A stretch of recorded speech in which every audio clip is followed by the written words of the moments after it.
When you are living through the events of your life on a day-to-day basis, it is sometimes hard to know if you are witnessing an historic turning point in the life of a nation or just mistaking the noise of Washington politics as usual. But there can be no doubt that the undercurrents in the era of William Jefferson Clinton are unprecedented. While the U.S. press barked and howled with pitiful irrelevance about Clinton's $200 haircut, he quietly became the first president in the nation's history to fire every U.S. attorney in the country. When he fired William Sessions in July 1993, it was also the first time in American history that a president had summarily dismissed an FBI director. As Americans, we must then ask what the reasons were for these unprecedented moves by a new president. Was it by design? If so, why? There are dozens of other questions that beg an answer as well. Bill Clinton himself may have given us a clue to the answer when he stated, "I believe the measure of a person's values can best be measured by examining the life the person lives." That's what this documentary will attempt to do.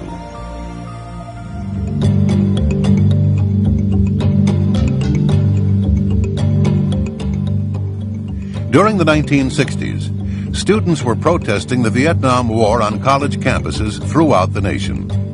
It was no different at the University of Arkansas.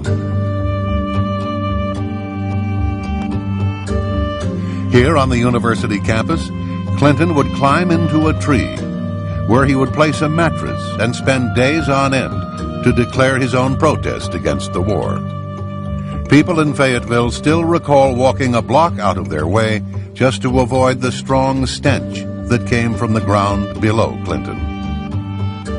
The fire department showed up on at least one occasion to wash the ground below the tree and even gave young Clinton unwanted free showers with their hoses.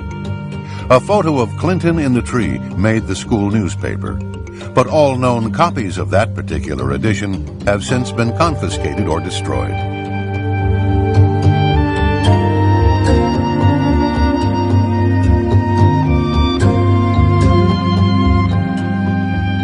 Mr. Clinton studied at Oxford in England. Most of his professors there described themselves as Marxist-Leninists or socialists. In early 1969, Clinton was called to London for a physical examination and was classified 1A, which meant Vietnam. Upon his return to Arkansas, Clinton drove to Fayetteville to the home of Colonel Eugene Holmes, commander of the Army ROTC unit at the University of Arkansas, where he begged to join the program. Clinton signed a letter of intent and gave a pledge to enter the university law school. In the fall, he returned to Oxford, where he would help organize demonstrations against the United States outside the American embassy.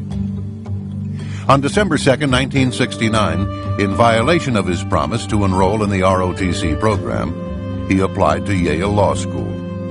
On December 3rd, he wrote a letter to Colonel Holmes stating, quote, "Because of my opposition to the draft and the war, I have great sympathy with those who are not willing to fight, kill, and maybe die for their country," unquote. Mr. Clinton was described as a moocher and with no apparent income. Yet he left England for a 40-day trip to Scandinavia, the Soviet Union, and Czechoslovakia. Clinton stayed at one of Moscow's most exclusive hotels, the National. Clinton went on to Prague, where he stayed with Oxford friend John Kopold's parents, who were leaders in the Communist Party. The grandfather was a founder of the Czech Communist Party and a member of the party's Central Committee. In fact, Communist Czechoslovakia had been a training area for international terrorists. Shortly after Clinton's return to America, his friend Jan Kopold died mysteriously when he fell from the upper floors of a derelict building in circumstances that were unclear. Another close Clinton friend and a fellow draft dodger at Oxford was Frank Aller. When he returned to Spokane, Washington, he was found shot to death in September 1971. His death was ruled a suicide.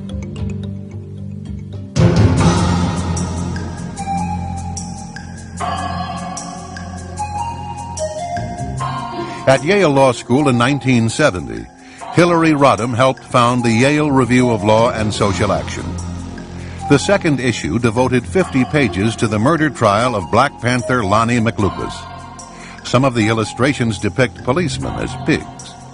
One drawing shows a decapitated and dismembered pig squealing in agony, and another one described them as, quote, a low-natured beast that has no regard for law, justice, or the rights of people, a creature that bites the hand that feeds it, a foul, depraved traducer, usually found masquerading as the victim of an unprovoked attack, unquote. Other articles encouraged experimentation with drugs, sex, and individual lifestyles.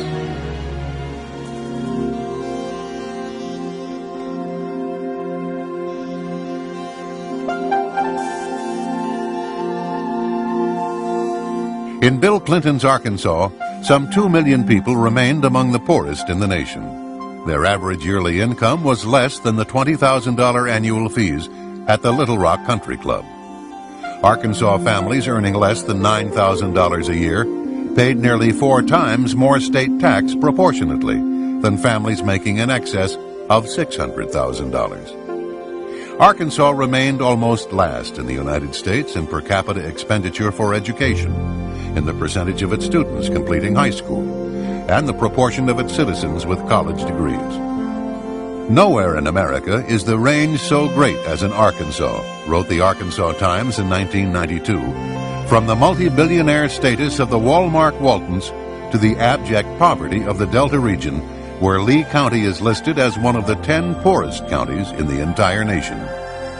Infant mortality there is twice the national average, and 2/3 of all children never graduate from high school.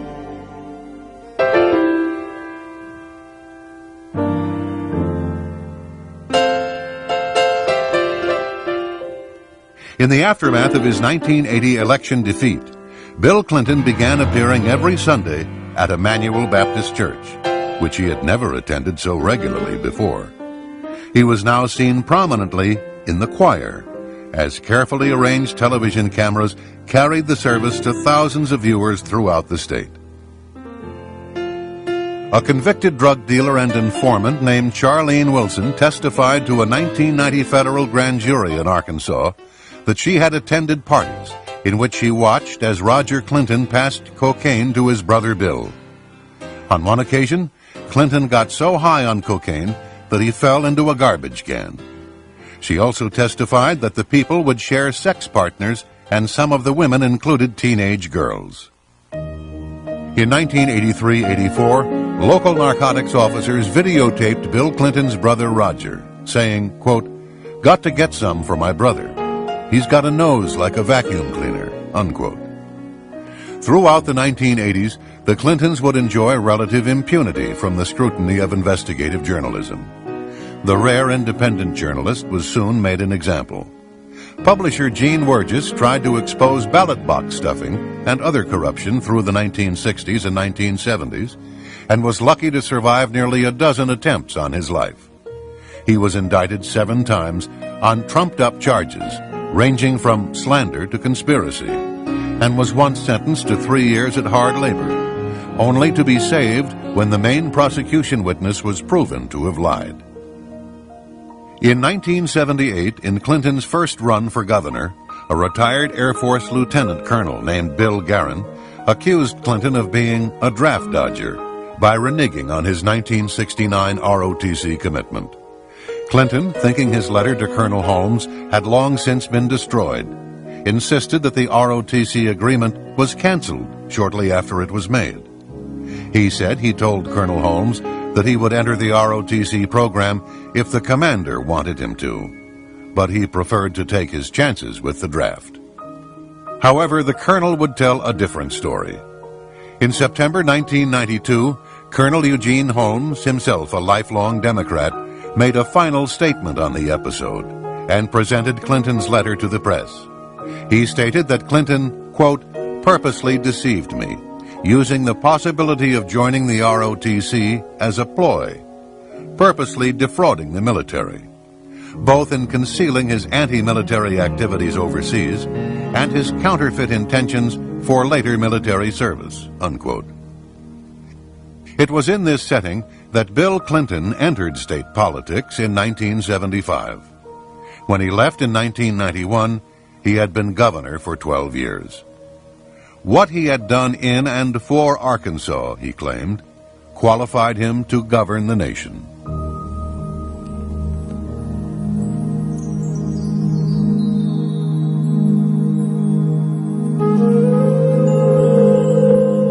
From Clinton's first years as Attorney General, Little Rock had been awash in gossip about his blatant womanizing. After he was elected president, Arkansas trooper bodyguards and others would testify to his extramarital relations with literally hundreds of women. State Trooper L.D. Brown stated that on state time and using state cars, he drove the governor to over 100 extramarital affairs and guarded him during those encounters. Brown was Clinton's favorite trooper, and he received dozens of books from the governor, many of which he still retains. In one law book, there's a sentence to the effect that adultery is not a crime and is underlined twice in red. Larry Patterson was an Arkansas state trooper for 31 years and a personal bodyguard for then-Governor Clinton for 6 years.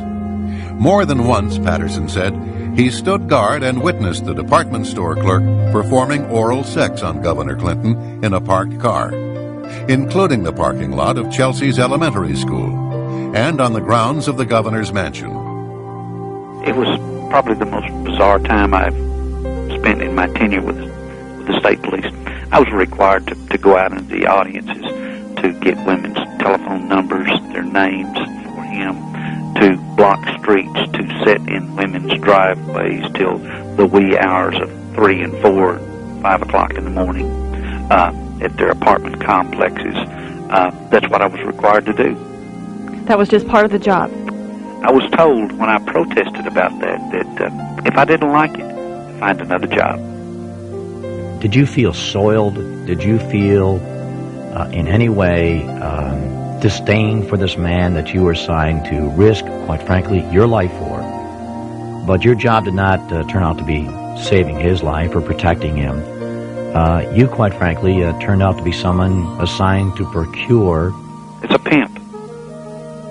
I didn't want to use that word, but how did that make you feel? Well, it was real easy to get caught up in all the hoopla at first. But after a while, after you saw the way he treated people, that's not the way that I was taught. It was not the standards that I was raised by. And it bothered me a lot. And to the point where I talked to my supervisors about it, I talked to the director of the state police about it. And I was told, yeah, that's part of your job. In fact, Bill Clinton told me one time, he said, Larry,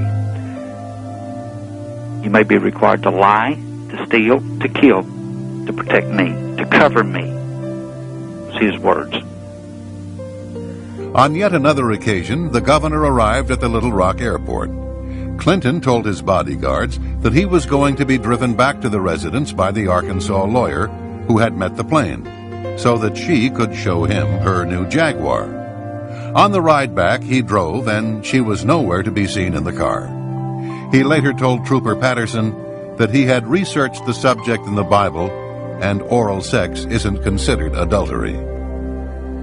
George Grieg of the London Sunday Times wrote, quote, "What has emerged is a man with what would appear to be an almost psychotic inability to control his zipper," unquote.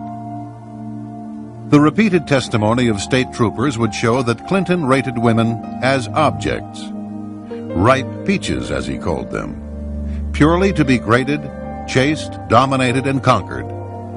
The governor had been predatory even toward one of the troopers' wives and toward another's mother-in-law. Neither then nor later did many of those around Clinton reflect on the deeper meaning of the womanizing and what it said about other aspects of the man and leader.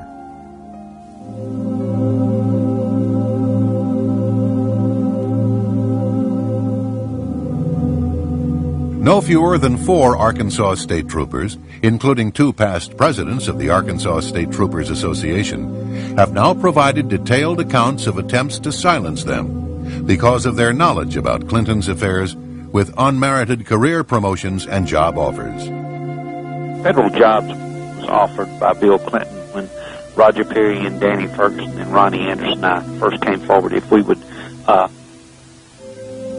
keep quiet, not say anything, that we could have U.S. Marshals jobs, that we could have FEMA director jobs if we would just keep our mouth shut. As Bill Clinton's presidential campaign got underway, some of the troopers were considering coming forward. The commander of Clinton's security detail then threatened Roger Perry and other troopers on behalf of the President of the United States. He said the troopers' reputations would be destroyed and that they themselves would be destroyed. Larry Patterson even received a handwritten note expressing concern about his health. Larry, did you fear Bill Clinton? Personally, no, I did not. After I got to know the man,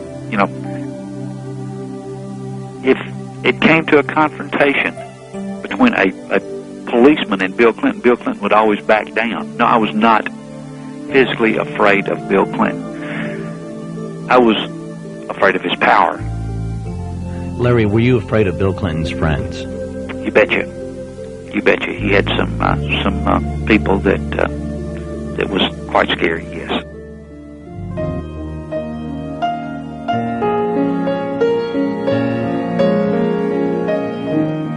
Away from the public spotlight, both Bill and to a greater extent Hillary were contemptuous of policemen, whom they commonly derided as ignorant SOBs, says Trooper Brown. In 1984, Brown accompanied Clinton to a funeral for a state trooper who had been killed by a survivalist in rural DeQueen. Brown and Clinton went into a banquet room where hundreds of mourning policemen from Arkansas, Texas, and Louisiana were eating. According to Brown, Clinton said, quote, "I don't want to go in and eat with those ignorant SOBs.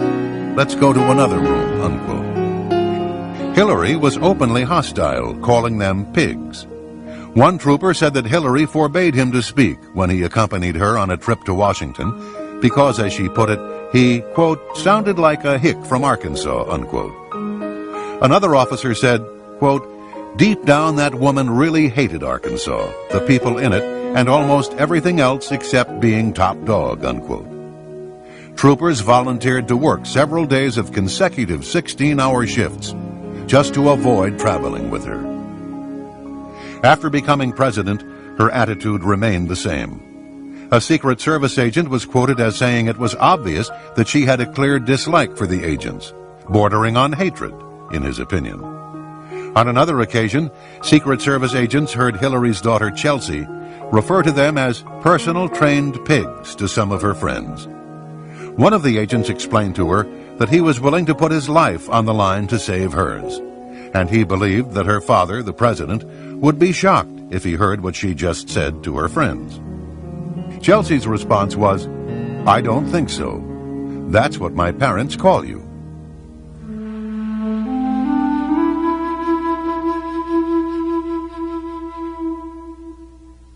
As soon as Clinton was elected governor, he and Hillary formed a partnership with Jim and Susan McDougal in the Whitewater land deal. The McDougals would manage the business and bear most of the risk and liability, while Bill and Hillary would still enjoy a full 50% ownership. In 1979, the Clintons donated a small parcel of land near a river that flowed through Whitewater Estates to the Arkansas Game and Fish Commission. The donation was contingent upon construction of a boat ramp. Once the ramp was completed, a paved access road, funded at taxpayers' expense, was built from Highway 101 to the ramp, adding substantially to the overall value and marketability of home sites. Bill Clinton had used the powers of his office to enhance the value of his real estate speculation. Many elderly buyers invested in Whitewater because, after all, it was owned by the governor and his wife. However, they made the mistake of not reading the fine print of the real estate contract. As many of them would find, if they defaulted on their monthly installments for more than 30 days, they would lose all of their equity in the land, regardless of how much they had put down or paid in. The results could be devastating. Clyde Soaps put $3,000 down and faithfully made 35 monthly payments of $244.69. When he fell desperately ill, he could no longer make his payments. Although he had paid $12,000 of the $14,000 price of the lot, he quickly lost the land and all his previous investment. This was a typical case. More than half of those who bought whitewater lots would lose their land and all their equity payments. Records showed at least 16 different buyers paying in more than $50,000 and never receiving property deeds.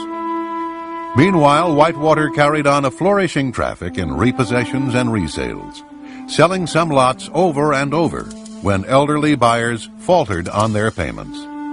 A local businessman said, quote, "They screwed people left and right, taking advantage of a bunch of poor old folks on a land deal. The future president and first lady.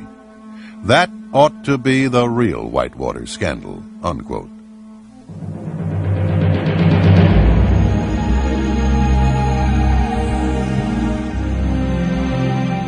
Real estate development was not the Clintons' only good fortune. Less than 2 months after launching Whitewater, Hillary Rodham began trading in the cattle futures market. She was allowed to open her account with a $1,000 deposit, rather than the $12,000 that mercantile exchange rules required. On October 11, 1978, her first transaction netted, within days, a $5,300 gain. Within a week, Hillary had won another $7,800 and $7,200 more only days after that. When she got out of the market in July 1979, her $1,000 investment had mushroomed into $100,000. Her 10,000% return on her investment was more than 5 times the rate of profit made by investors that had bought when she did and sold at the peak of the market during the same period. One commodities analyst said that the odds against such prescience and mastery trading would have been about the same as those of finding the Dead Sea Scrolls on the steps of the State House in Little Rock. In 1995, economists at Auburn and North Florida universities ran a computer statistical model of the First Lady's trades for publication in the Journal of Economics and Statistics. They concluded that the probability of Hillary Rodham's having made her trades legitimately was less than 1 in 250 million. Her broker, Robert Bone, was eventually given a 3-year suspension, one of the most severe sanctions short of criminal prosecution. A 1981 audit showed that Chelsea's nanny, Dessie Sanders, was employed at the governor's mansion from the time of Chelsea's birth to the time Clinton left office. The state of Arkansas does not pay for nannies, so Governor Clinton had Dessie Sanders listed on the payroll as a security guard. During the decade of the 1980s, the Clintons' income would put them in the top 3% of American families. Despite this, the Clintons would take nearly $200,000 off their taxes in charitable contributions. Yearly totals range from about $1,000 to well over $2,300. $30 for 3 shower curtains, $40 for an old pair of Bill's running shoes, and various amounts for discarded undershorts and shirts. The 1980s would prove to be very profitable for the Clintons. Ironically, during her husband's run for the presidency, Hillary would accuse the 1980s as being the decade of greed.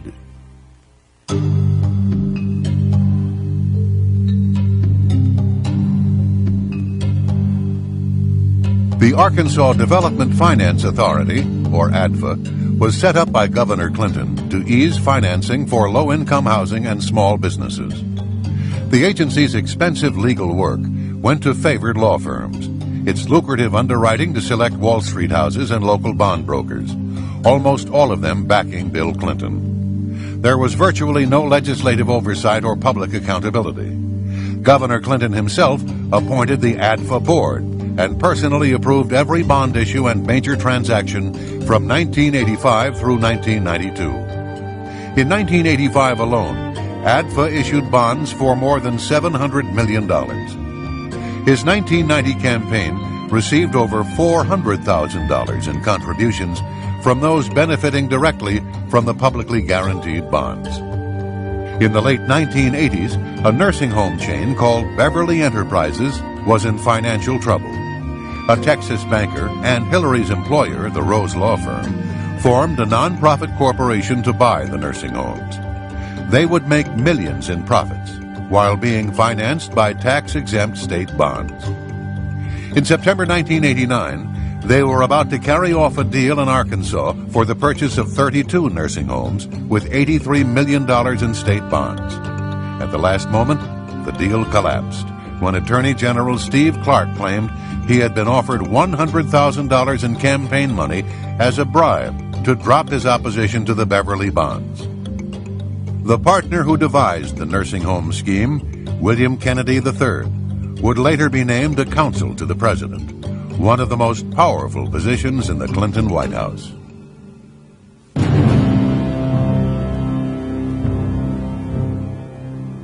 Dan Lassiter was an Arkansas bond dealer and a close friend, as well as a major contributor to then Governor Clinton. Clinton awarded Lassiter a $30 million bond to install a new police radio system for the Arkansas State Police. During this very period, Lassiter was under investigation by the Arkansas police for cocaine trafficking. Intelligence reports show that the Drug Enforcement Agency had opened a file on Lassiter in 1983.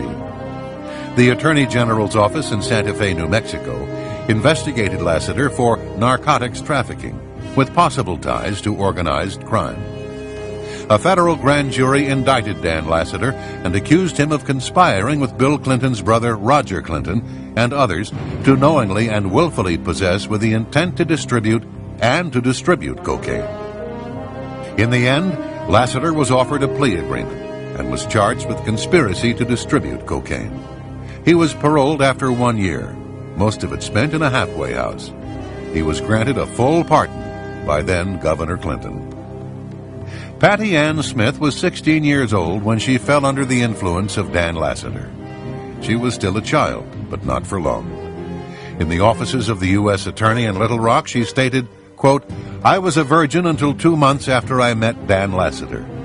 I finally gave in and slept with him. I was introduced to cocaine use by Dan Lassiter when I was 16 years old and a student at North Little Rock High School. Dan Lassiter planned on using me as a prostitute to entertain his friends," unquote. At the time, Lassiter was 40, more than twice her age. She was told by one of Lassiter's cohorts that, quote, "If I ever betray his trust and hurt Lassiter in any way, I would not see daylight to tell about it anymore," unquote. She said she met Bill Clinton several times, but he was never acting like a governor when I saw him. She claims to have witnessed Governor Clinton taking cocaine on several occasions. In an interview with U.S. attorneys, a 33-year-old Little Rock woman stated that she had been started on cocaine by an associate of Lassiter's. He warned her that she was as good as dead if she ever told anything about him or Lassiter. As a circuit court clerk, Dennis Patrick's income was less than $25,000. Dan Lassiter's brokerage company would secretly run over $100 million through Dennis's account. When the FBI found out, they informed Dennis that he would be an important witness in their investigation of Whitewater. The ATF soon learned that Dennis's life was in danger and informed him that a contract was out on his life. It was then that he began wearing a bulletproof vest. After 2 attempts on his life, the police arrested a man who admitted that he had been contracted for $20,000 to kill Dennis Patrick and his wife. Patsy Thomason was given power of attorney to manage Lassiter's business empire while he was in prison. An employee at Lassiter's firm told Dennis that Thomason was in charge and that she could put an end to his nightmare. But the nightmare continued, and Dennis was stripped of his life, his name, his integrity, everything he had. He eventually fled the state for his safety as well as that of his family. Patsy Thomason was clearly a favorite of Bill Clinton. He appointed her executive secretary of the Arkansas Democratic Party, which helped build the foundations for his presidential bid. After the 1992 elections, she was given one of the most powerful positions in Washington, Director of the White House Office of Administration. In this position, Thomason failed to provide proper security clearances for over 100 White House staff members, many of whom were alleged drug users. Under her direction, random drug testing for the White House staff was eliminated.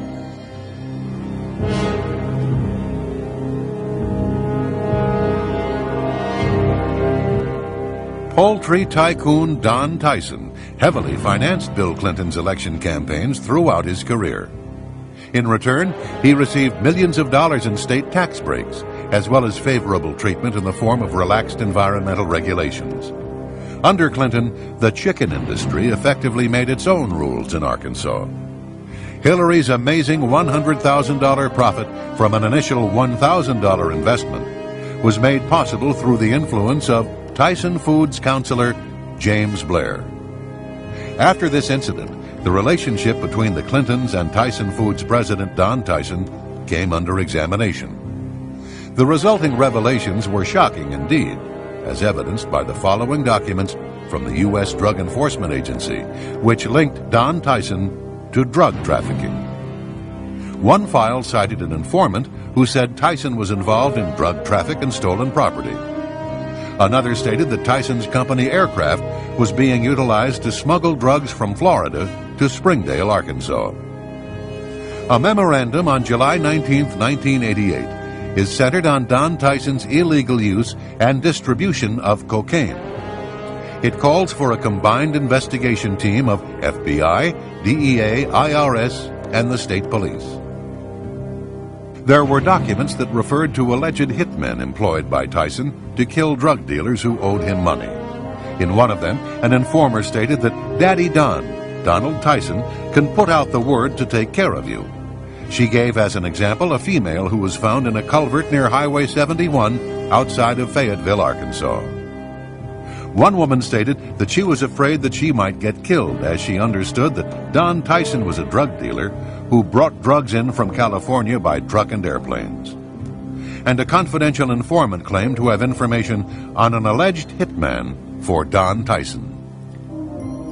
None of the allegations against Don Tyson have led to criminal charges. Police officers who tried to mount a case against Tyson were destroyed by their superiors in the state police.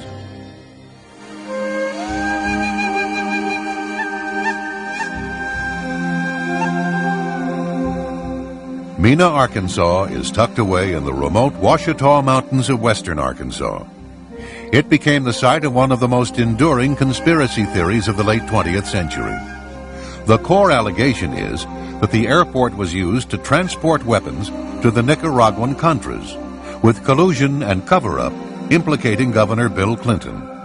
It was a multi-billion-dollar gun-running, drug smuggling, and money laundering operation. Barry Steele was a legend in the cocaine trade. His drug runs were flown in from Latin America, loads averaging 300 pounds of cocaine and worth at least tens of millions of dollars, and parachuted onto remote sites in Arkansas. By the sheer magnitude of the drugs and money its flights generated, tiny Mena, Arkansas became, in the 1980s, one of the world centers of the narcotics trade, and the base of what many believed was the single largest cocaine smuggling operation in U.S. history.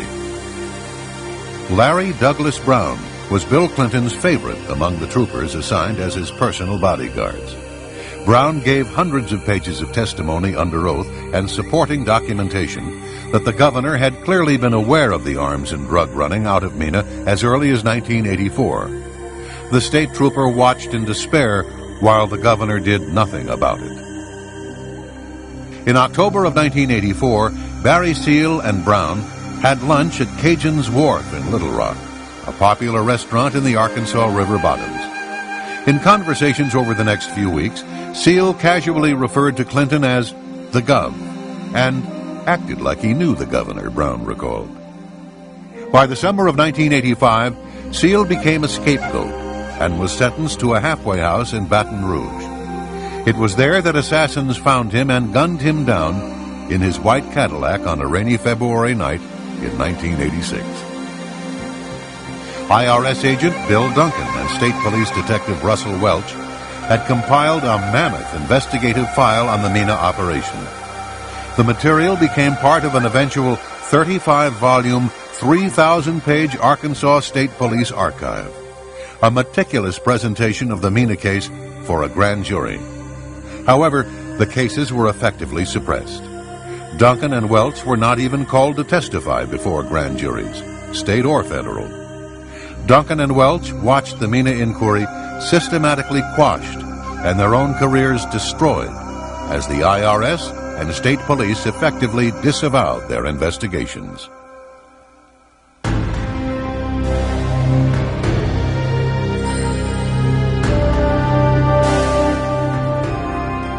On the night of August 23, 1987, just outside the little town of Alexander, Arkansas, Kevin Ives, 17, and Don Henry, 16, witnessed a cocaine drop, which was part of the drug smuggling operation in Mena, Arkansas. The boys were captured and their hands were tied behind their backs. They were kicked and beaten and finally executed.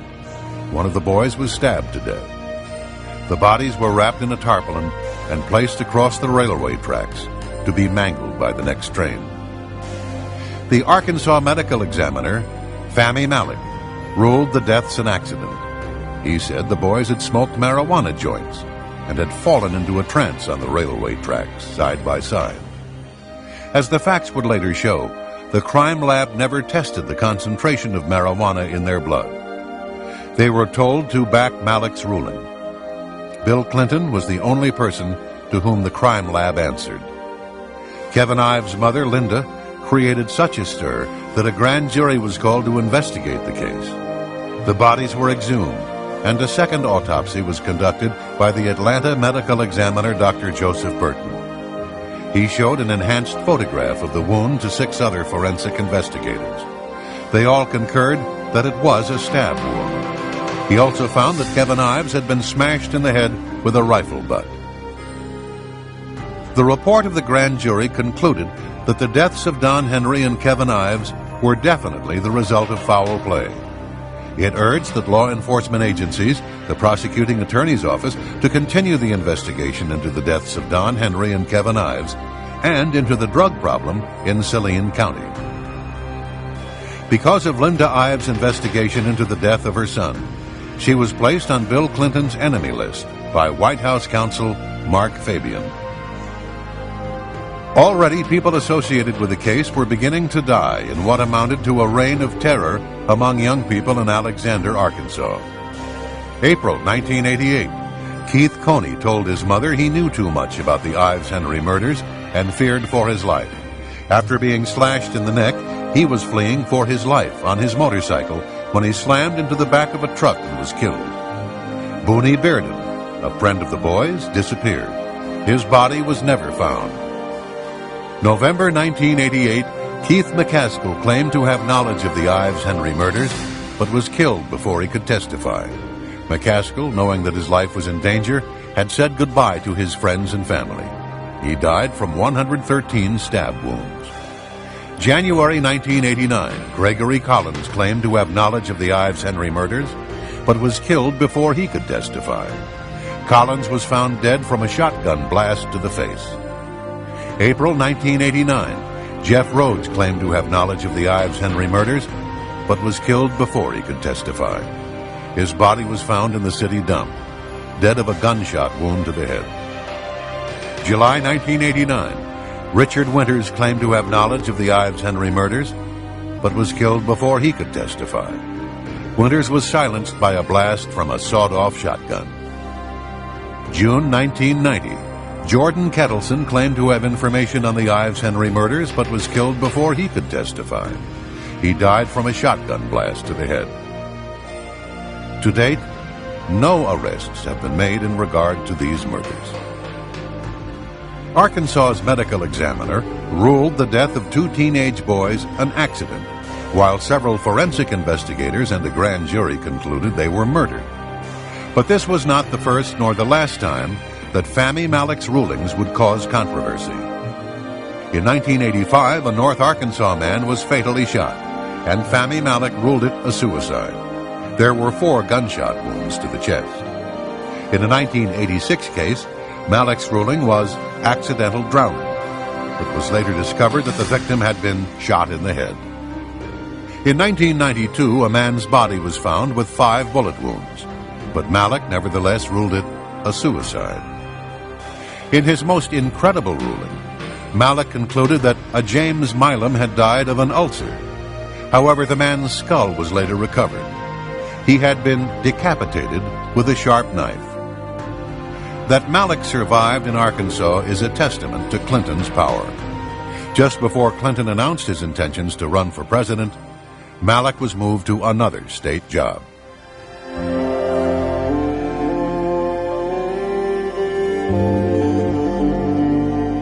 Union boss Arthur Koya has managed to build a political alliance with the Clinton administration.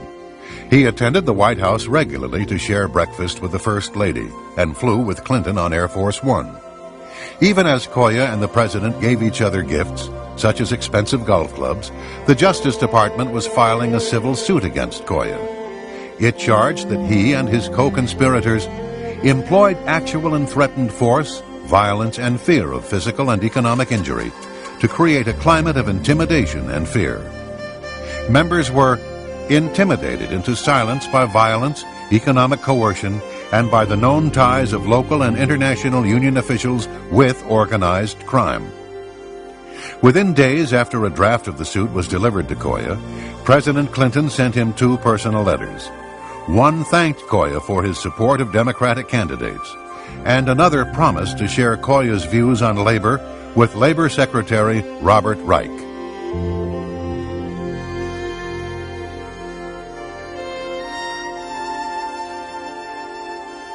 Mr. Free, over 65 people have invoked the Fifth Amendment or fled the country in the course of the committee's investigation. Have you ever experienced so many unavailable witnesses in any matter in which you've prosecuted or in which you've been involved? Actually, I have. You have? Give me a rundown on that real quickly. I spent about 16 years doing organized crime cases in New York City, and many people were frequently unavailable. So was that the only time you experienced something like that? Went on for quite a while. So the only time that you experienced anything like this was when you were investigating an organized crime syndicate?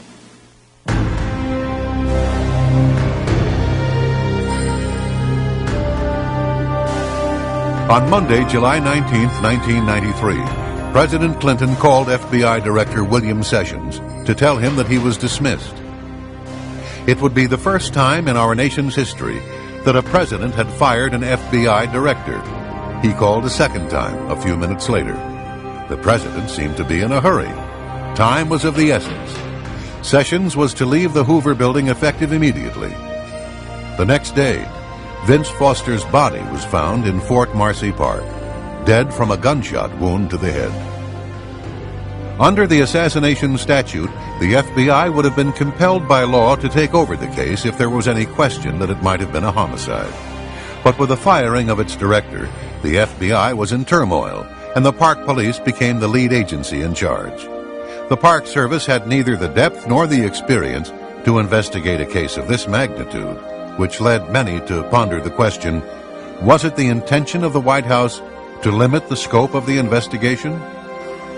Vince Foster had been a close friend of Bill Clinton's in their boyhood town of Hope, Arkansas. As Deputy White House Counsel for the Clinton administration, Foster became the highest-ranking U.S. government official to die under mysterious circumstances since President John F. Kennedy.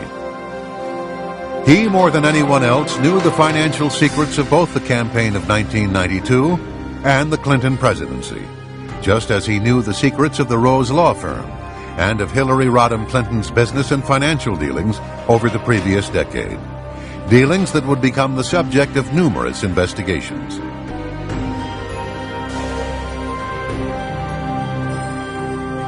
On July 22nd, Foster's briefcase was searched twice by Bernard Nussbaum in the presence of Justice Department officials and the U.S. Park Police. 4 days later, a suicide note mysteriously appeared in the briefcase. It was torn into 28 pieces with one piece missing.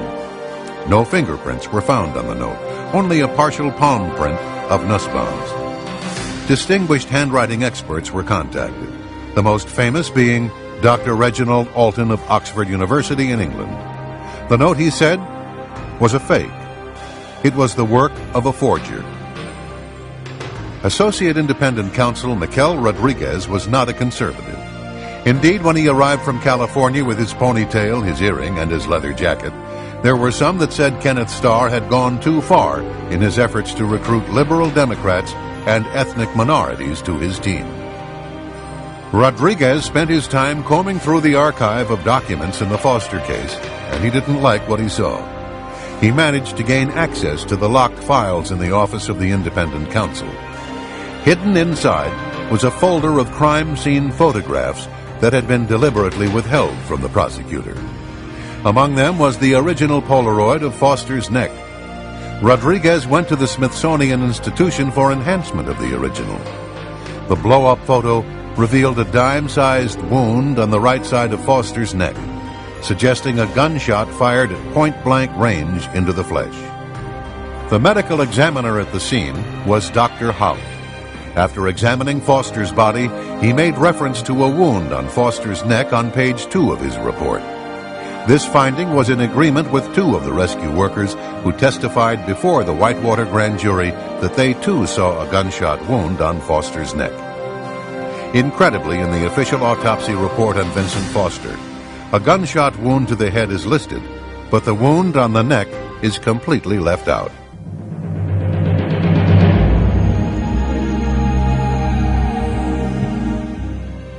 The official autopsy conducted by Dr. Beyer states that there was a large 1 by 1 1/4 inch exit wound found on Foster's head.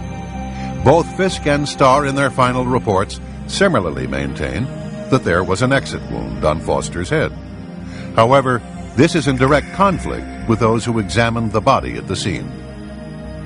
A .38 special will take the back of your head off, blood and brain matter everywhere, yet no skull fragments or brain matter were found by the FBI or Park Police. 2 days after Vincent Foster's body was discovered in Fort Marcy Park, an FBI memo was sent to then-acting Director Floyd Clark. It says in part, quote, "Preliminary results of the autopsy include the finding that a .38 caliber revolver, constructed from 2 different weapons, was fired into the victim's mouth with no exit wound," unquote. This was in agreement with Detective John Rollo, who examined Foster's body at the scene. He agreed that there was no exit wound, and in fact stated that he thought the bullet might still be lodged in Foster's head. Paramedics Corey Ashford and Roger Harrison put the body in a bag for transport to the morgue, yet neither of them saw an exit wound or any blood, either on the body or on the ground beneath the body. This was in agreement with Dr. Hout, who examined the body at the scene and wrote in his report that the wound was mouth to neck. Paramedic Todd Hall was one of the first to arrive. He testified before the grand jury that he saw 2 men running away from the scene into the woods. Paramedic Richard Arthur, who had attended to 25 to 30 gunshot deaths in his 9 years as a rescue worker, believed it was a homicide. "I've just never seen a body lying so perfectly straight," he said. His colleague, Corey Ashford, also had coded the death as a homicide. For 4 months, Rodriguez probed the case. He called witnesses before a grand jury and soon discovered serious indications of a cover-up. By the early spring of 1995, he was starting to probe a hypothesis that the crime scene at Fort Marcy Park had been staged, that the gun had most likely been planted in Foster's hand, and that a crucial photograph of Foster's neck and head had been falsified. He turned to his boss, Kenneth Starr, for support. Nothing was done to resolve the matter. In March 1995, Rodriguez resigned. The only serious investigation ever conducted into the death of Vincent Foster came to an abrupt end.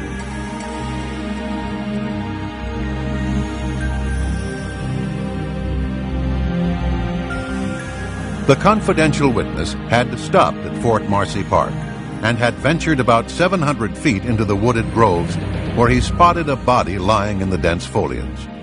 He looked as if he'd been dead for a long time. "I mean hours," he said. The bed of dried leaves below the body had been very heavily trampled. and his hands were neatly next to his body with the palms up. He said under oath to a congressional delegation that he saw no weapon, no gun. There was nothing in Foster's hands.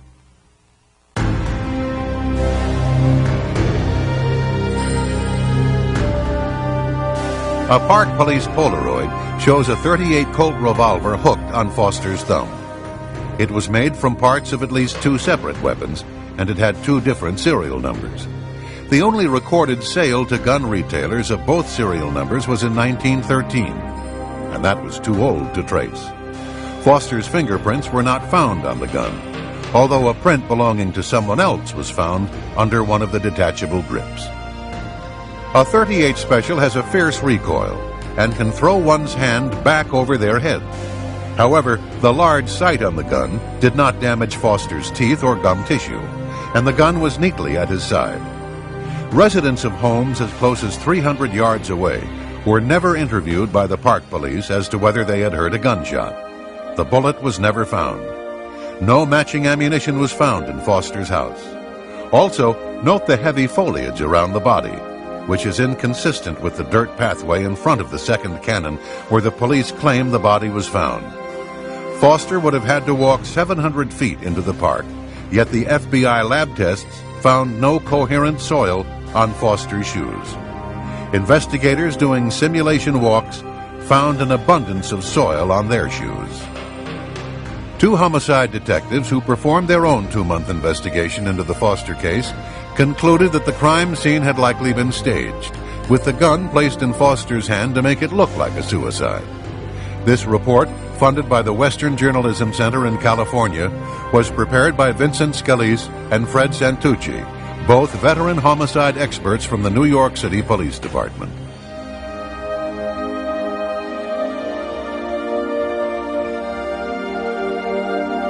Two witnesses, Mark and Judy, were interviewed by the FBI in April 1994.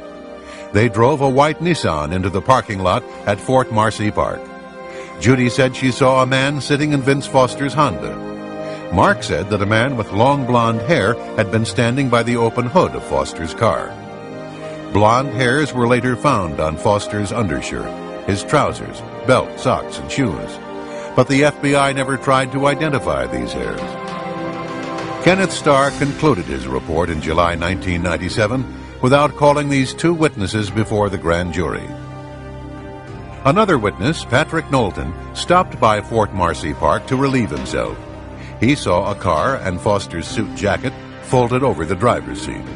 But it was not Foster's car. He also saw a threatening Hispanic man on watch in the parking lot of Fort Marcy Park. After telling the FBI what he saw, Mr. Knowlton was asked not to mention what he saw to the press. Mr. Knowlton agreed.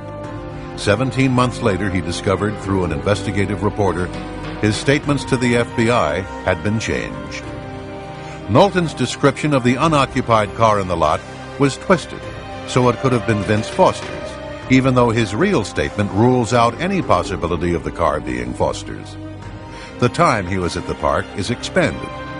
It fails to say that Knowlton could pick the suspicious character out of a lineup. Through his attorney, Patrick Knowlton submitted a 20-page evidential insert to the 3-judge panel that appointed Kenneth Starr. As he put it, to make sure that the report was full and complete. Attached was Exhibit 1, which is a map of the cars in the Fort Marcy lot. Knowlton was parked next to an older model Honda that was not Vince Foster's car. According to the official record, the best estimates put the time of Mr. Foster's death at between 2 and 4 p.m. However, Mr. Foster's body was discovered at 5:45 p.m., or approximately 70 minutes after Patrick had left the park. Mr. Foster, therefore, could not have driven to the park in his Honda. Exhibit 2 is a map depicting the harassment Patrick suffered. The day he was subpoenaed to testify before the grand jury, he was harassed by at least 25 men who would walk toward him or came at him from behind with threatening glares in their eyes. This technique is known to federal intelligence and investigative agencies, and its objects are twofold. 1, to intimidate and warn witnesses in connection with his grand jury testimony, and 2, to destabilize him and discredit his testimony before the grand jury. In this exhibit, Mrs. Foster could identify only a silver gun. So FBI agents apparently showed Lisa Foster a silver gun, told her it was found in Mr. Foster's hand, and falsely reported that she identified the black gun found in Mr. Foster's hand as belonging to Mr. Foster. And yet another exhibit shows that the FBI concealed the gunshot wound in Mr. Foster's neck by concealing the contents of the medical examiner's report, which states that there was a gunshot wound in Mr. Foster's neck, falsely reporting that the 35mm photographs were underexposed, concealing that Polaroid photographs vanished, and concealing that autopsy x-rays had in fact been taken. That in the U.S. Park Police report, Dr. Beyer discussed the existence of x-rays. That the technician who installed the x-ray machine said that it was in good working condition. But the Fisk report stated that the x-ray machine was inoperable at the time of Foster's autopsy, and as a result, no x-rays were taken.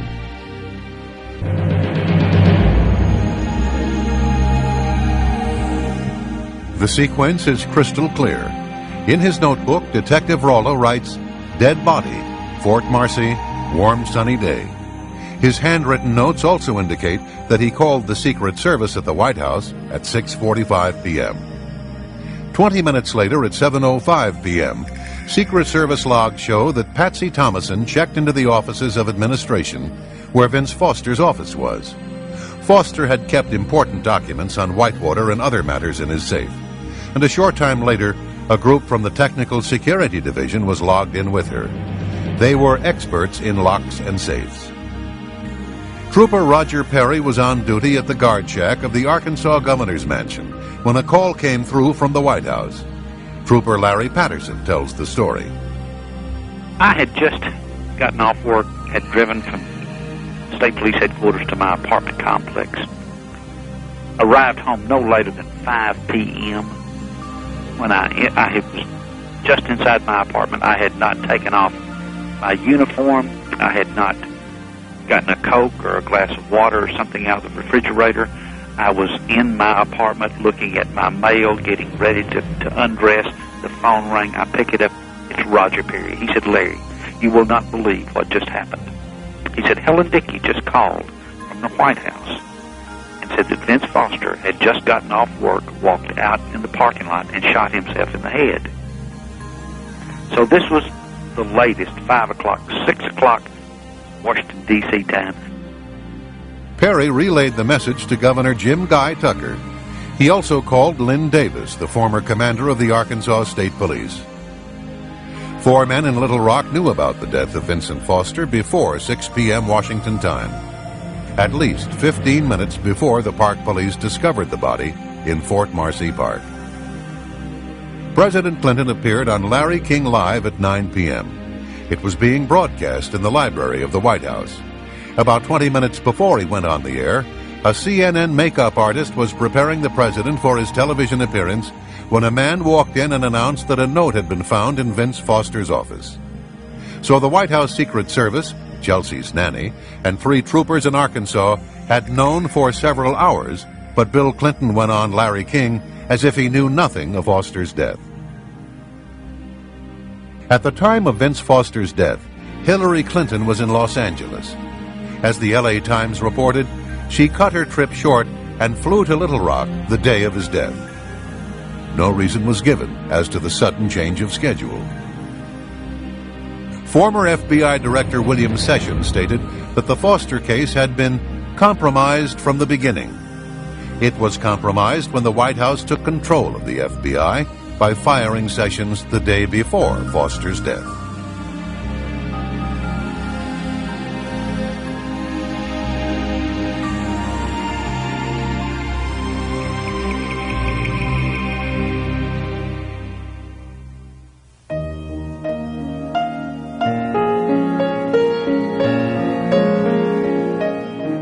Gerald Parks was a Little Rock private investigator who became deeply enmeshed in the Clinton political machine.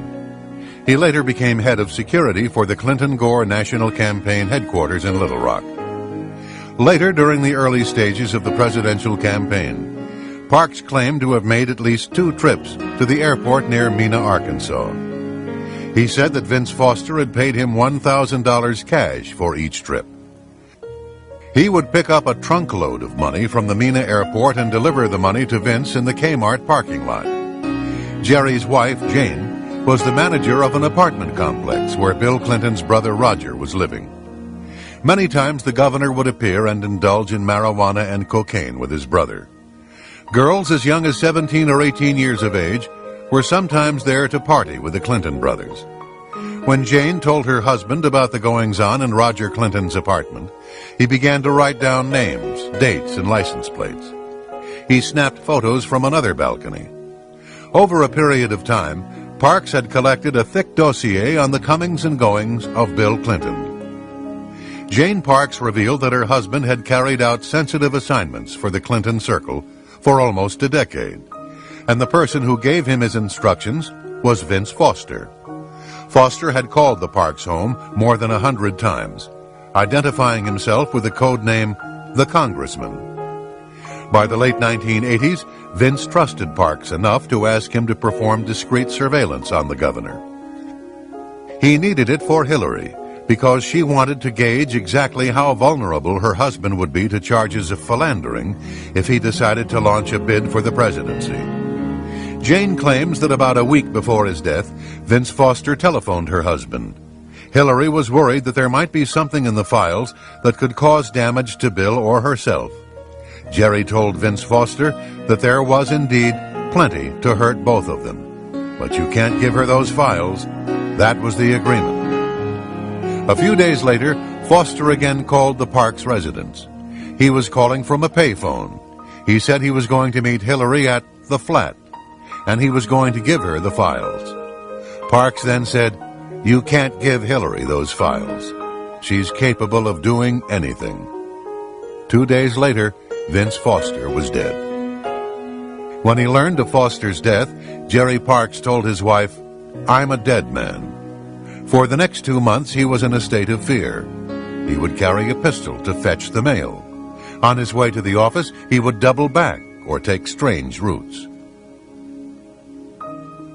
2 months later, on a Sunday afternoon, Jerry had dinner at El Chico Mexican restaurant.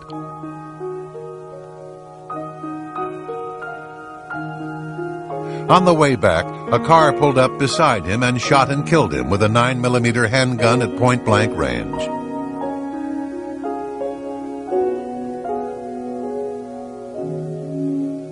His home was broken into before he was murdered. The only thing taken from his home was the files he had on Clinton's activities.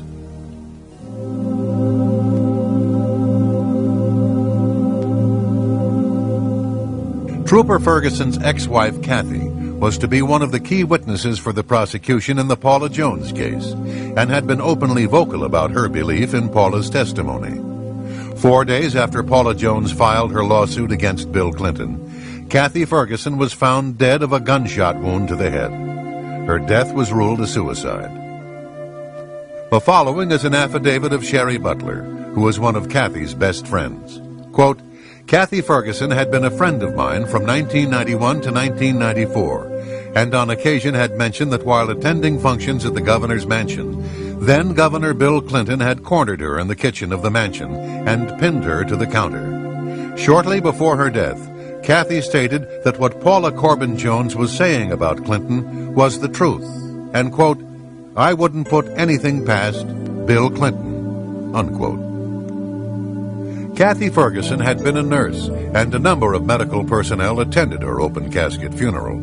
Her autopsy report had placed the fatal bullet's entrance wound at the right temple, with the exit wound at the left temple, making it a possible suicide. However, at the funeral home, 3 nurses, an RN and 2 LPNs, decided to make a careful examination of the wound. Yet none of them saw any wound at the left temple. What they did see looked to be a large, blown-out exit wound in the right temple. This puzzled them, because they knew Ferguson was right-handed. This prompted them to look for an entrance wound on the left side.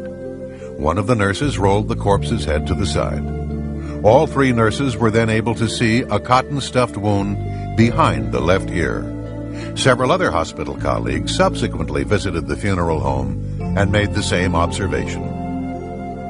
The following is an affidavit of Samuel Houston, M.D. I have been contacted by 6 nurses who each described the head wounds of Kathy Ferguson at the open casket funeral and described a small, clean, quarter-size hole with cotton balls stuffed within it behind her left ear and a large blown-out wound to the right temple, pulling the right eye over. None of the above nurses saw any wounds on the area of her left temple on careful examination of her head. So, according to the testimony of a doctor and 6 nurses, the bullet may have entered from behind the left ear and exited at the right temple, making Kathy Ferguson's death a possible homicide.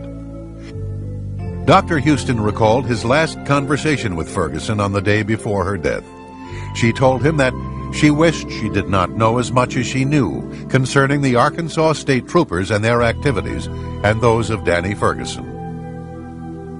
Bill Shelton was an Arkansas police officer and boyfriend of Kathy Ferguson. He had been publicly critical of the ruling that stated Kathy's death was a suicide.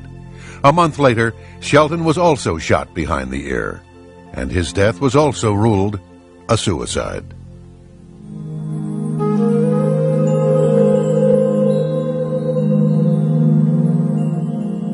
In November 1993, Kathleen Willey was leaving the Oval Office from a private meeting with President Clinton when she ran into her friend, Linda Tripp. Willey told Tripp that Clinton kissed her and fondled her. Tripp described Willey as disheveled.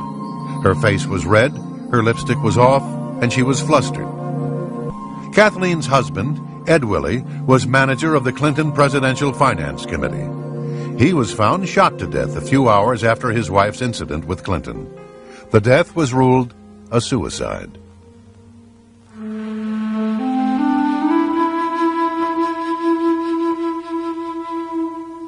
Newsweek magazine had dropped hints that a former White House staffer was about to go public with her story of sexual harassment at the White House.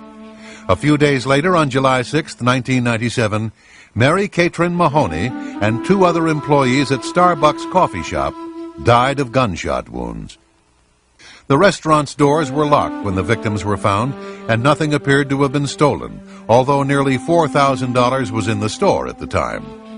Mary Mahoney was shot as many as 5 times. The Washington Post characterized the crime as an execution-style murder. She had been heavily involved in presidential politics, working on Bill Clinton's campaign in 1992, and served as a White House intern during the first Clinton administration.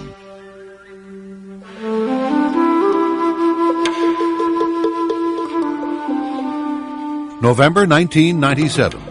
A transmission shop owner opened the trunk of a tornado-ravaged car and found a trunkload of documents. Among them, a 1982 cashier's check for $27,000 payable to Bill Clinton. The source of the funds for the check was the McDougal Savings and Loan. The shop owner, Johnny Lawhon, was reluctant to talk about his discovery. He said, quote, "Clinton is the most powerful man in the world," unquote. Lawhon later died in an automobile accident. James McDougal had stated, quote, "Immediately concurrent with the check being found, I started getting a lot of heat. I am a prisoner of the executive branch," unquote. He was serving a 3-year sentence in the Federal Medical Center in Fort Worth, Texas, and was cooperating with the independent counsel into the investigation of the president. He was scheduled to testify before the grand jury. Against doctor's orders, McDougal was given an injection of Lasix, a diuretic. He was then put in solitary confinement, where he died of cardiac arrest.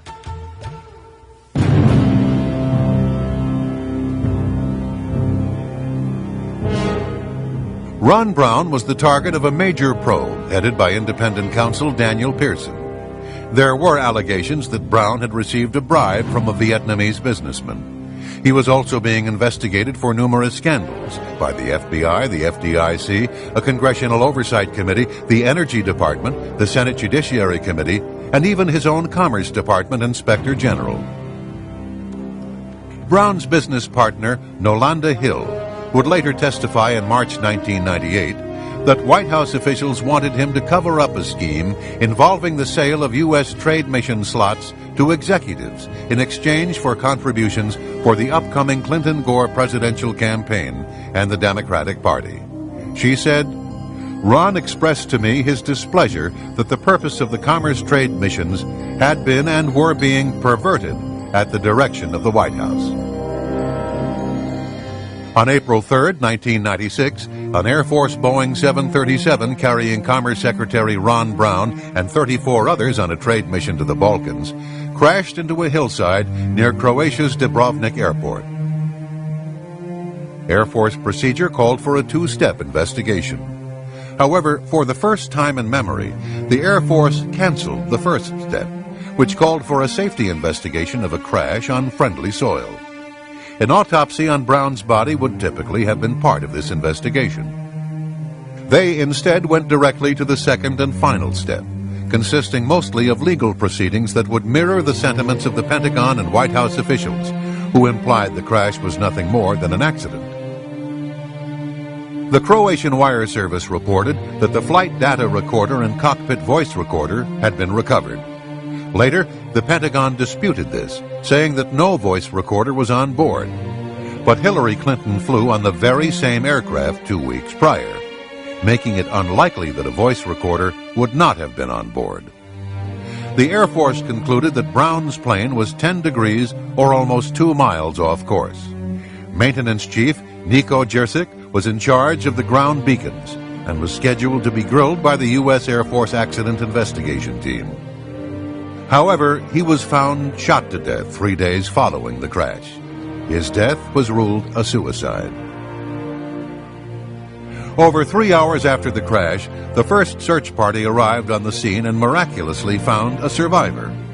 Air Force Tech Sergeant Shelley Kelly was found alive and would have helped officials with their investigation into the crash. But she died of a broken neck on the way to a nearby hospital. Lieutenant Steve Cogswell, a forensic pathologist who investigated the crash, contends there is evidence that Ron Brown might have been murdered. He said, quote, "Essentially, Brown had a 45/100-inch inwardly beveling circular hole in the top of his head, which is essentially the description of a .45 caliber gunshot wound. This man needs an autopsy. This whole thing stinks," unquote. Several personnel were present while Colonel Gormley was conducting his external examination. The photographer present was Chief Petty Officer Kathleen Janowski, a 22-year veteran. I opened up my big mouth in the morgue and said, "Wow, look at the hole in Ron Brown's head. It looks like a bullet hole." I said that, and my life has never been the same since. All of the X-ray films of Brown's head have disappeared. There were allegedly many photos taken of Brown that were stored in a safe, but these photos, along with the negatives, have also disappeared. All that remains of the head X-rays are photographic slide images taken by Janowski. Dr. Cyril Wecht has nearly 40 years of experience, has conducted some 13,000 autopsies, and is considered one of the nation's most prominent forensic pathologists. He is also prominent in Democratic Party politics. He says there was more than enough evidence to suggest a possible homicide in the death of Ron Brown, and an autopsy should have been conducted on his body. As he stated, quote, "It's not even arguable in the field of medical legal investigations whether an autopsy should have been conducted on Ron Brown," unquote. And Lieutenant Colonel Cogswell stated, quote, "You can't ignore who this person is. To stack up the coincidences, one of 35 people has got a hole in their head. The hole is dead center in the top of their head, and it just happens to be the most important person on the plane from a political point of view. That's a whole lot of reason to investigate it," unquote.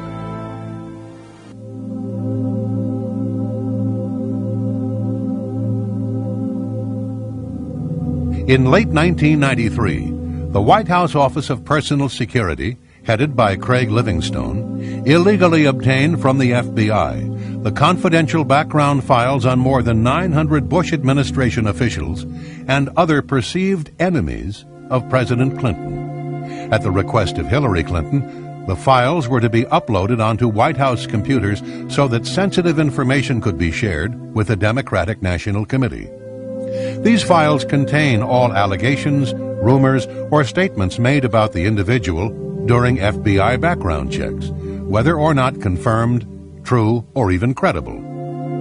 Livingstone had a history of prior drug use, which should have disqualified him from serving in the White House. However, senior White House counsel William Kennedy III said that Livingstone was hired on orders from the First Lady.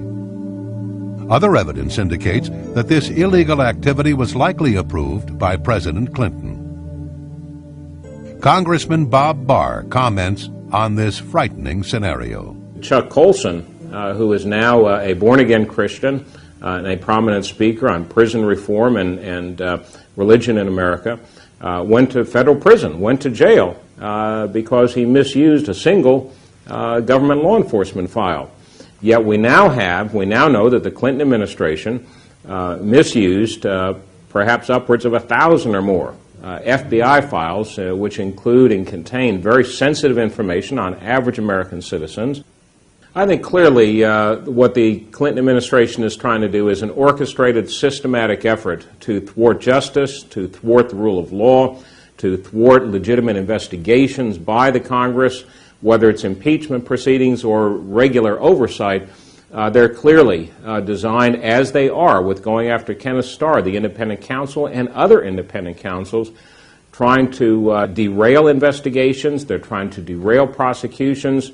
It is very well orchestrated, and I'm sorry to say, in some degree, it is succeeding. But these are not isolated incidents that we're seeing with the compilation of enemies lists, enemies files, FBI files. It is systematic, it is abusive, I believe it is illegal, and it is very frightening because this is precisely the sort of stuff, except on a much larger scale, that forced President Nixon from office a generation ago.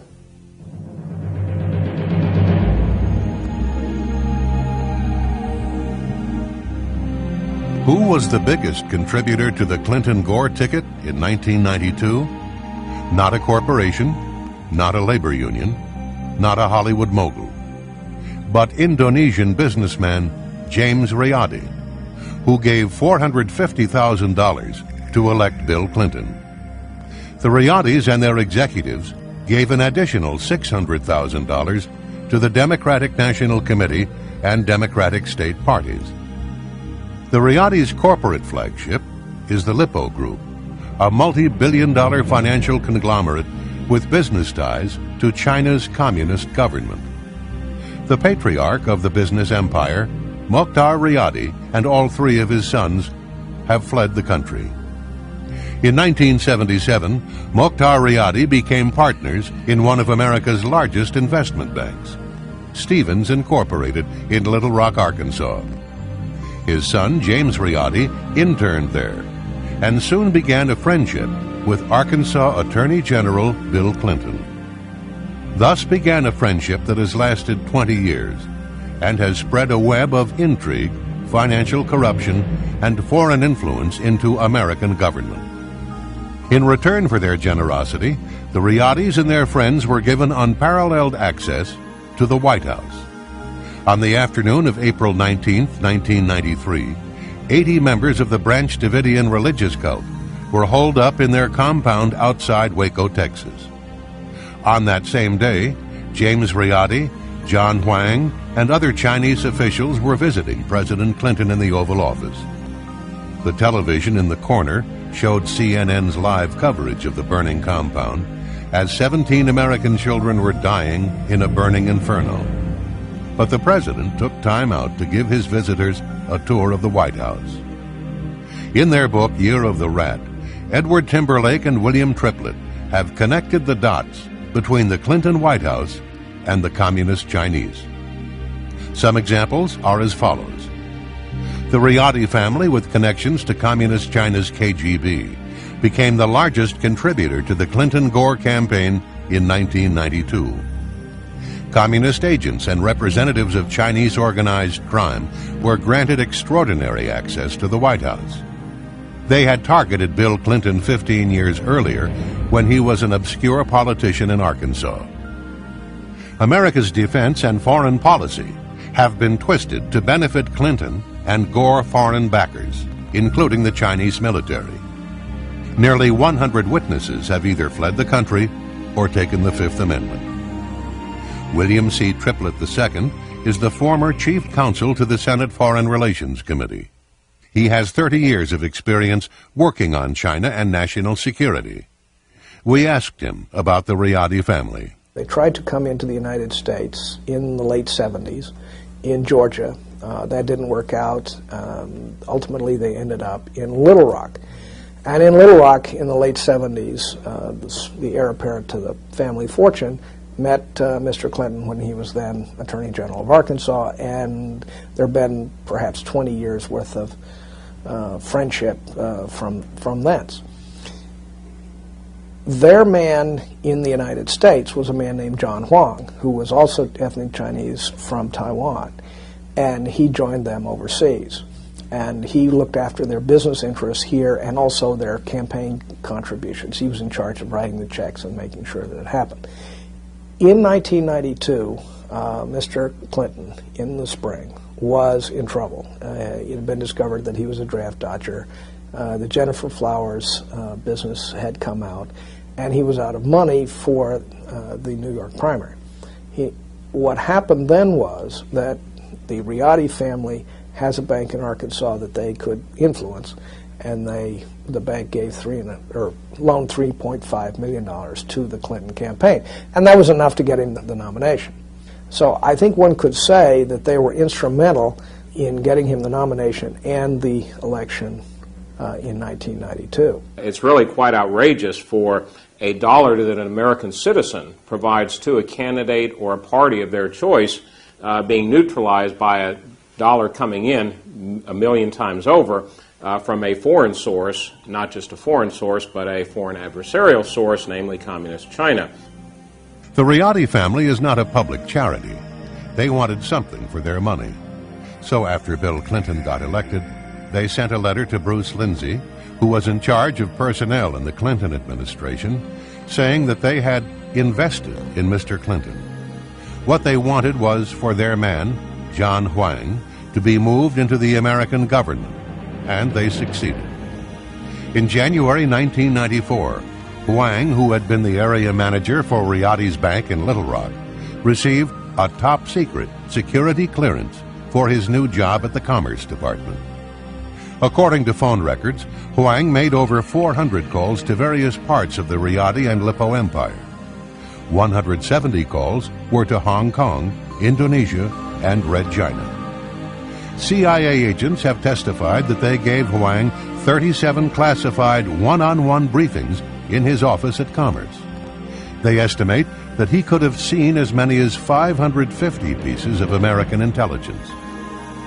Huang later went to work for the Democratic National Committee, where he would have normally lost his security clearance. But much pressure was put on Assistant Commerce Secretary Charles Meissner, and Huang was able to keep his security clearance. Charles Meissner later died in the same plane crash that killed Ron Brown. One official said, "A lot of secrets died with Chuck Meissner." We now know that during the 1996 campaign, John Huang was actively seeking campaign funds for Bill Clinton from Asian sources, who have ties to organized criminal syndicates, narcotics trafficking, gambling, prostitution, and Communist China's intelligence services. During this same period, he had access to highly classified information. Lieutenant Colonel Liu Chaoying is the daughter of General Liu Huiqing, China's premier PLA officer and an old revolutionary communist soldier. She also studied Marxism-Leninism at the Chinese People's University in Beijing, a major training center for the future Communist Party officials. Colonel Liu is a communist. She is a high-tech spy. She was an official of 2 red Chinese companies that deal in arms trafficking. She ran at least tens of thousands, maybe hundreds of thousands of dollars through Johnny Chung into the Democratic National Committee, and she met Clinton twice at fundraisers. According to FBI Director Louis Freeh, Chinese criminal gangs called triads have emerged as a significant and violent force in the United States, committing contract murders, extortion, drug trafficking, kidnapping, prostitution, weapon smuggling, and money laundering. The triads have been guests of the Clinton White House many times and have made illegal contributions to the Clinton-Gore re-election campaign. Neg Lap Seng is a Macau criminal syndicate figure who visited the White House on many occasions.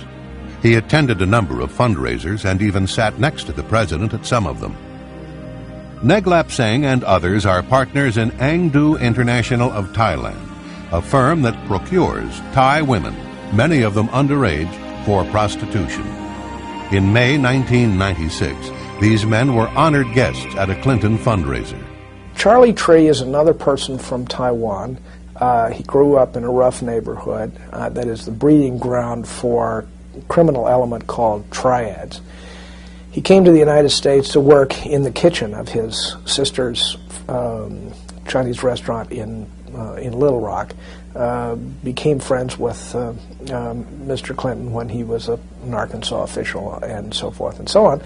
And when he became the president, he used that to exploit his business interests. He became a friend of a man from Macau, and we think they both became connected through Chinese gangster connections. And the man from Macau became in essence, his sponsor and sugar daddy, if you will. The man from Macau is in the business of exploiting women for prostitution. He owns a hotel in Macau that is a brothel, and with two other men, he owns a separate company that procures Thai women for prostitution in Macau. Charlie Tree had been in Little Rock since the late 1970s and had known the Clintons for almost as long.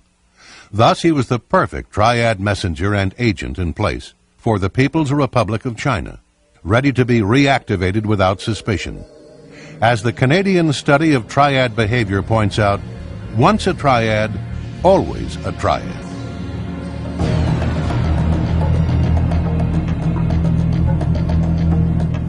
For the past 50 years, the United States has guaranteed Taiwan's independence against Communist China's threat of forcible reunification. In March 1996, Taiwan, or the Republic of China, was preparing for a national ritual that the People's Republic of China despises. The ritual is called elections. When Taiwan's elections proceeded on schedule, the People's Liberation Army launched several of its intermediate-range ballistic missiles by firing them into the Pacific just off the north and south ends of the island. Clinton then sent battle groups from the 7th Fleet, including its two largest aircraft carriers, the Independence and the Nimitz, into the Taiwan Straits. This time, Clinton did the right thing. After this incident, two things happened. First, a top Chinese official in Beijing intimated to the U.S. Embassy that an attack against Los Angeles would be in the prospects if the United States interfered in Communist China's campaign of intimidation against Taiwan. But the Red Chinese government also tried a second channel. They sent Charlie Tree carrying a letter and a bag of money. On the morning of March 21, 1996, Tree dropped off several $100,000 to the President and the First Lady's favorite charity, the Presidential Legal Defense Trust. On the same day, Tree also delivered to the White House a letter about the situation in Taiwan. Excerpts from the letter are as follows. Once the hard parties of the Chinese military inclined to grasp U.S. involvement as foreign intervention, is U.S. ready to face such challenge? It is highly possible for China to launch real war. I hope the President will carefully consider these issues and make the decisions that are beneficial to the U.S., China, and Taiwan altogether. President Clinton's reply letter read, "The redeployment of the Independence and the Nimitz was intended as a signal to both Taiwan and the PRC that the United States was concerned about maintaining stability in the Taiwan Strait region. It was not intended as a threat to the PRC." This letter was a complete sellout of Taiwan. Clinton, in effect, was saying that his administration would no longer be prepared to deter Beijing from any menacing actions it may take toward Taiwan. Bill Clinton had caved in the face of pressure from Beijing, by a letter that was not delivered through public or diplomatic channels, but by a man whose previous experience was a member of a notorious triad gang, a fry cook from a Chinese restaurant in Little Rock, who was under indictment for violating election laws.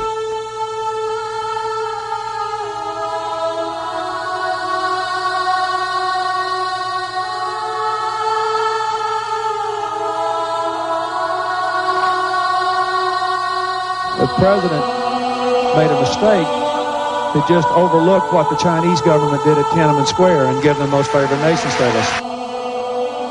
On June 4th, 1989, Chinese tanks and armored personnel carriers rolled into Tiananmen Square to confront pro-democracy students from 4 of Beijing's most prestigious universities. The students were unarmed and practitioners of nonviolence. When it was over, some 4,000 to 6,000 people lay dead in the streets of Beijing.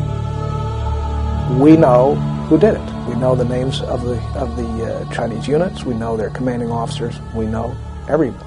And the reason we know is because NATO's military attachés had spread all over the city that night, and they were reporting from all points of the city. And we know who the commanders of the Chinese units were and what they did that night. And they killed the Chinese young people, and they knew what they were doing, and they did it anyway. Congress reacted immediately, forcing President Bush to cut off all military exchanges with the PLA. This policy stood for the next 4 years. As soon as President Clinton was elected, that policy was reversed. And so, as near as we can tell, every Chinese general who was personally involved in killing Chinese young people has been to the United States and received the royal treatment. Now, typically, how this works is as follows. The Chinese general comes here in secret, goes to the Pentagon, gets a 19-gun honor guard salute. He will go to the White House, meet with the president in the Oval Office for discussions. Then he will be taken to American military bases to learn things about the military that we think they should not, and then he goes home. And we're talking somewhere between a dozen and 24 generals.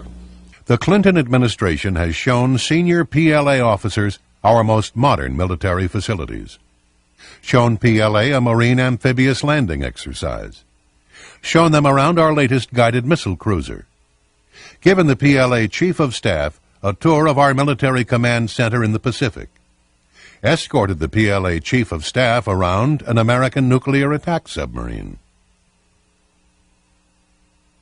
General Hsu was in tactical control the night of the massacre, and he is the one who gave the order to the troops, mount up and move out. He is the man who, in fact, was the closest we could point to ordering the massacre of the young people. On the day of the Tiananmen massacre, General Hsu shoulders more responsibility for the deaths of his countrymen than any other Chinese officer.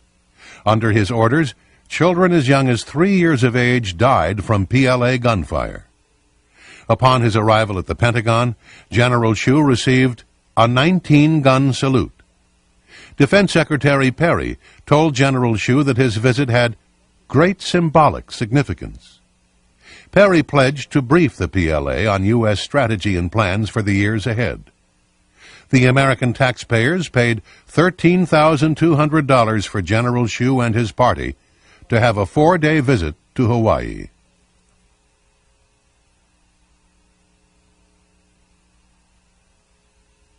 The China Ocean Shipping Company, otherwise known as COSCO, is a merchant marine that is essentially a naval arm of the People's Liberation Army. It is also a major arms supplier to dictators and to terrorists. In 1996, a COSCO ship called the Empress Phoenix sailed into the port of Oakland, California, carrying 2,000 automatic weapons that were destined for Los Angeles street gangs. The chairman of one of the 2 Chinese arms companies implicated in this scheme later had coffee at the White House.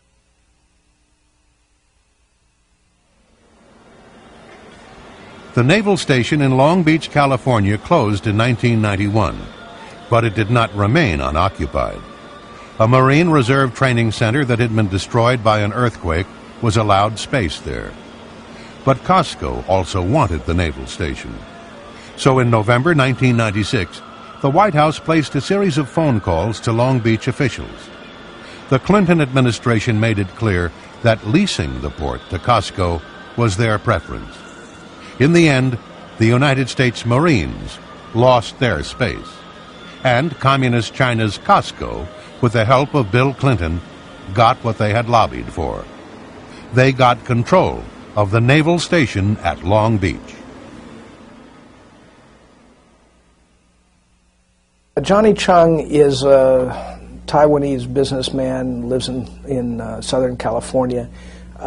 Probably a little bit better than some of the rest of this crowd that shows up in this little drama, we think, marginally better. He was trying to promote his business interests, and he was pretty honest about how he saw things. For example, he's famous for saying that the White House is just like a turnstile in a subway. You have to put coins in to pass the gate. And he put a lot of coins in, something in the order of several hundred thousands of dollars. In fact, he dropped a $50,000 check on the First Lady's chief of staff one time when he was visiting. Depending on what records you used, he went in and out of the White House 50 to 60 times, something like that. And the question then is, where did the money come from that he was donating to the Democratic National Committee?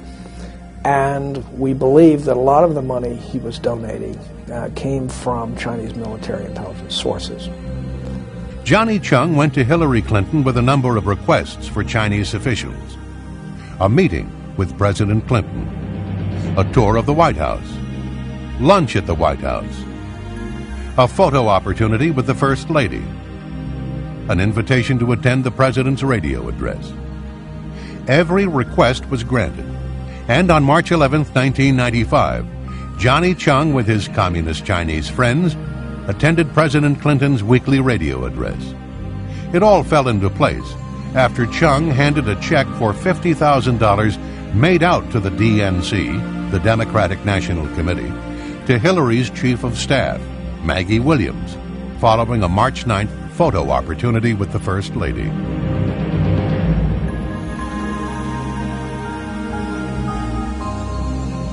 Two photographs in particular speak volumes about the deals this White House has cut. The first shows President Clinton and the First Lady with Macau criminal syndicate figure Neglep Seng. The second photo was taken at the Sai Lai Buddhist Temple and shows Vice President Gore with Ted Sioing. It's important to recall that both men are in the business of exploiting Asian women for prostitution. Many of these women are underage and are sold into slavery by their poverty-stricken families. Often they are encouraged to develop narcotic habits in order to keep them dependent. Who would have guessed that Bill Clinton and Al Gore would literally sit down to dinner with these men in exchange for millions of dollars in illegal donations, much of the money coming from their prostitution rings? The evidence clearly establishes that important technology, missile technology, computer technology, and probably in the near future, nuclear technology, has been and will be made available to the government of Communist China. This will have, I believe, and already has begun to have very serious, devastating consequences for us and perhaps some of our allies. For example, the Communist Chinese Long March rocket, which never marched very long because it kept blowing up. Their decoupling systems were inadequate. Their guidance systems were inadequate. So they did not pose as serious a threat as they otherwise would to the United States of America. Now, as a result of decisions by the Clinton administration to relax export controls and based on actions by certain U.S. companies who put the almighty dollar ahead of our national security and the national security of this country and our citizens, Communist China now has been able to remedy the problems with their long-range rockets, those that would be targeted at the United States or that are used to launch satellites into orbit. They now have been able to solve the decoupling problems and the guidance problems, so they pose, one, a direct danger to this country because we have enhanced the capability of the Communist Chinese government to launch successfully missiles at the United States and to place into orbit spy satellites. Moreover, that technology is now, we already know, finding its way to third countries that are adversarial to us as well, such as Iran.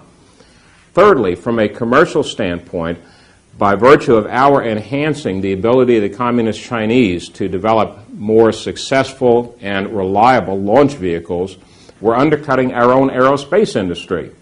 So we're hurting ourselves not only from a national security standpoint, but from a commercial standpoint as well. This poses a direct threat to the national security of the United States of America and our allies.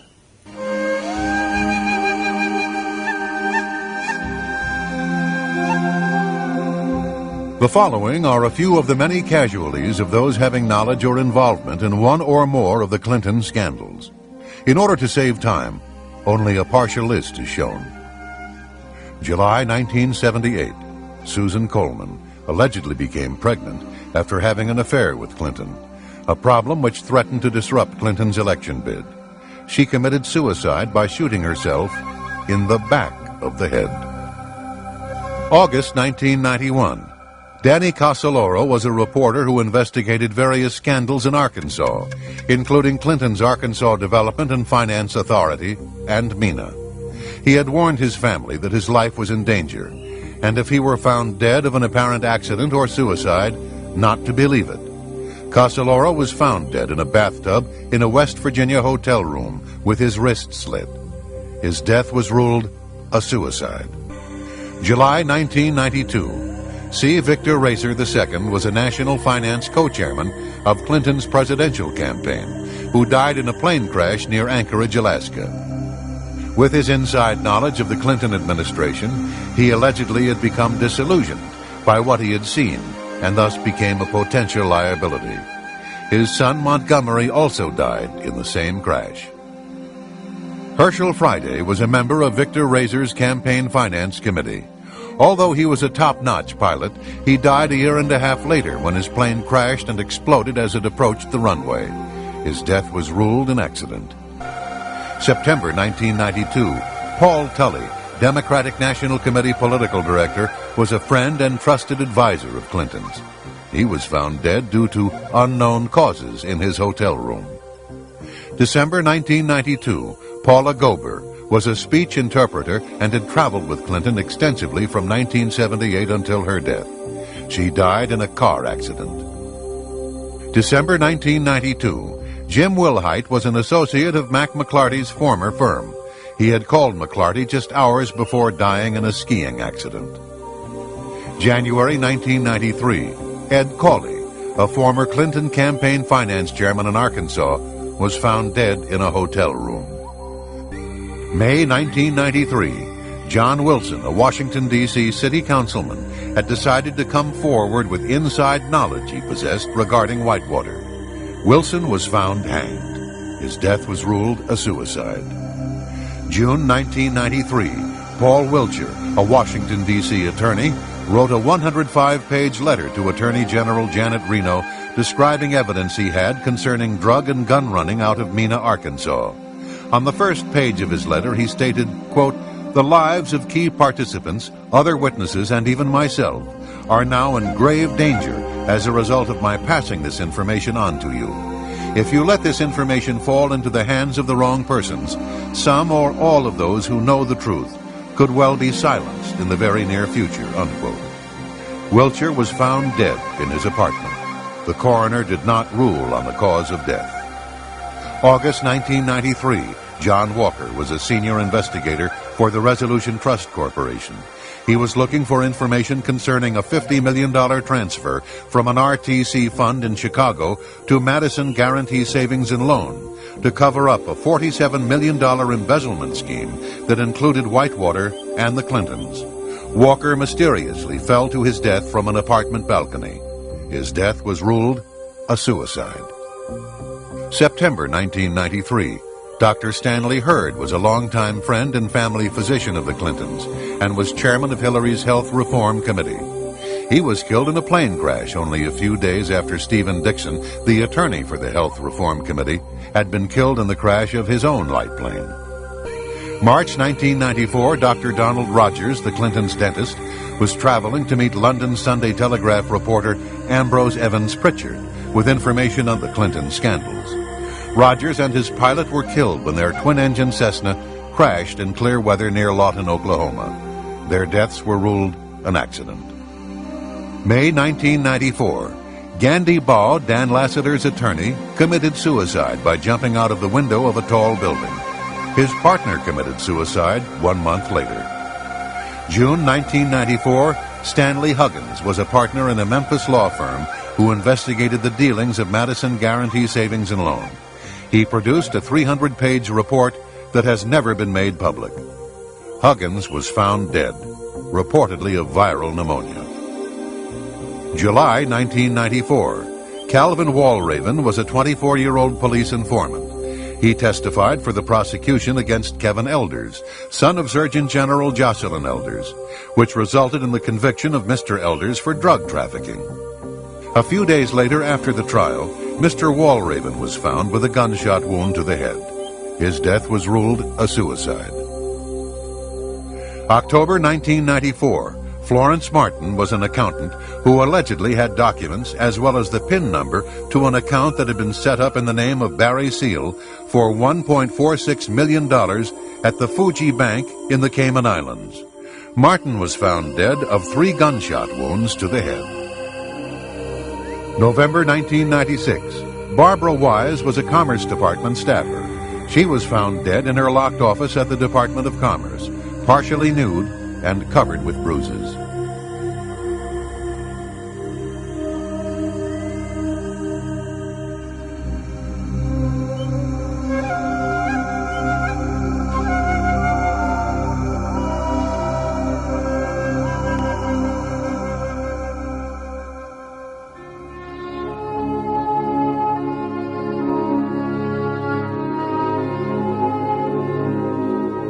In their scramble to secure and maintain power, Bill Clinton and Al Gore have left a legacy of corruption, making unscrupulous bargains for campaign cash, selling out our national security, losing our nation's technical edge, catering to red Chinese agents, arms smugglers, and gangsters, and enabling the People's Republic of China intelligence to penetrate our political and defense establishments.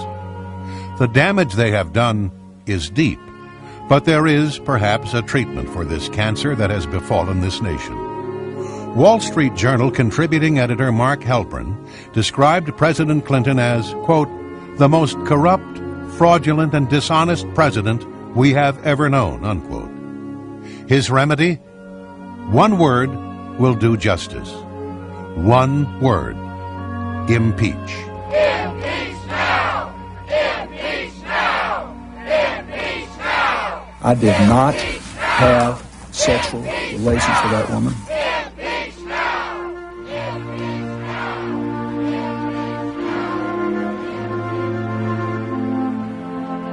The United States Constitution, Article 2, Section 4, lists the following as impeachable offenses: treason, bribery, and other high crimes and misdemeanors.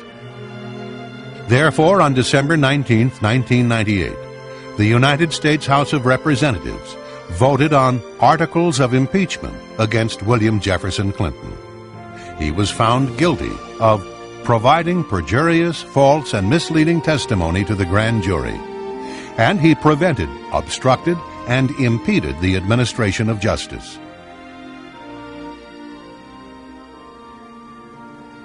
Secretary, by direction of the House of Representatives and pursuant to House Resolution 614, I hereby deliver these articles of impeachment. Would you hold this? Hear ye, hear ye, hear ye. All persons are commanded to keep silent on pain of imprisonment while the House of Representatives is exhibiting to the Senate of the United States articles of impeachment against William Jefferson Clinton, President of the United States. William Jefferson Clinton, by such conduct, warrants impeachment and trial and removal from office and disqualification to hold and enjoy any office of honor, trust, or profit under the United States. Bill Clinton has become just the second president in U.S. history to be impeached. The evidence is overwhelming that Mr. Clinton has committed serious crimes against the people and government of the United States. Crimes such as accepting bribes from such shady figures as the Red Chinese military, organized crime kingpins, and internationally wanted thieves in exchange for U.S. governmental support for their schemes.